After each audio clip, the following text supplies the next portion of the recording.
In the years leading up to the 2008 housing crash, Michael Burry looked at the underlying math of the mortgage market and placed a significant short position against it. He has built a career on identifying systemic financial rot before the rest of the market. Right now, Burry is betting against the current tech cycle. He is currently shorting giants like NVIDIA and Palantir.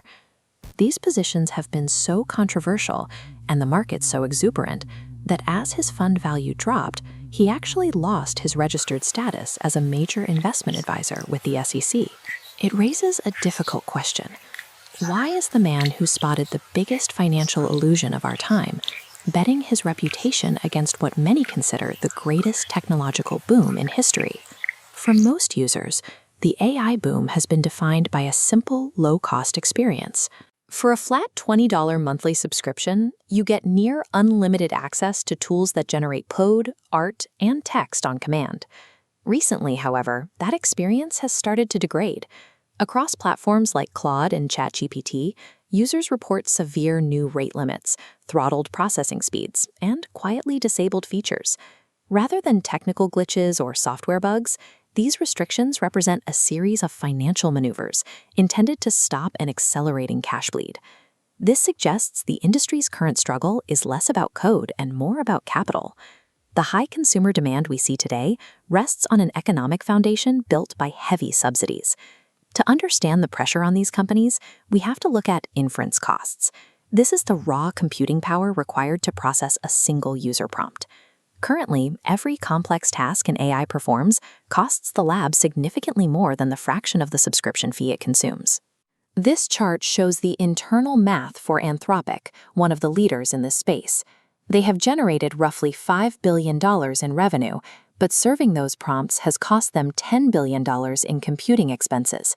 Selling $20 of computing power for a few cents is structurally identical to the teaser rate mortgages that fueled the 2008 bubble. By keeping the price point artificially low, the industry has manufactured widespread adoption. But this demand is a subsidized illusion. It only exists because users aren't being asked to pay the true cost of the service. The rapid growth of AI startups depends entirely on venture capital covering these enormous daily losses. It is a business model that, as currently constructed, has no clear path to profitability.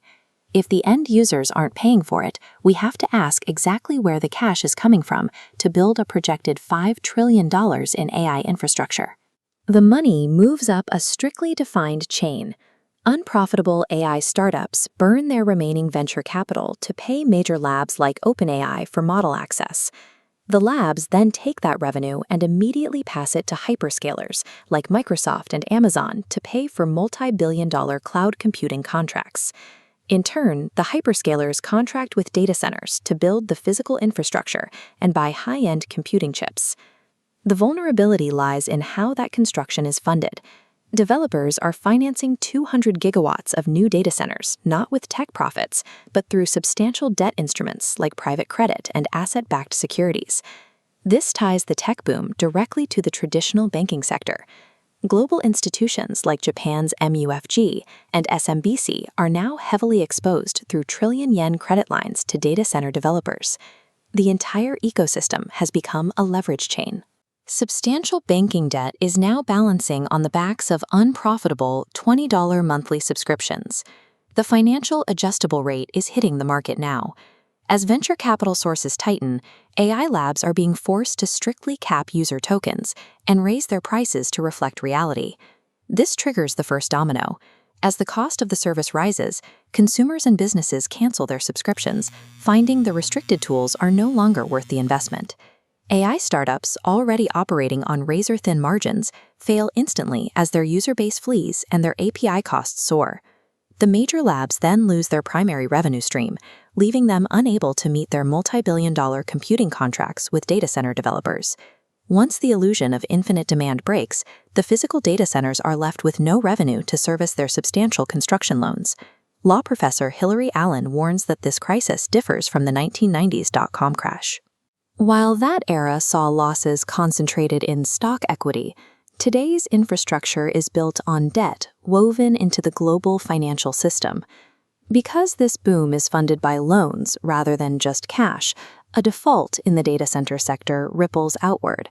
This places the traditional banking sector at risk, creating a threat to everyday retirement accounts, pension funds, and the stability of the wider stock market. Michael Burry is placing his bets on the math. Artificial intelligence may represent a genuine technological leap, but the financial architecture supporting it has become a deeply unstable house of cards.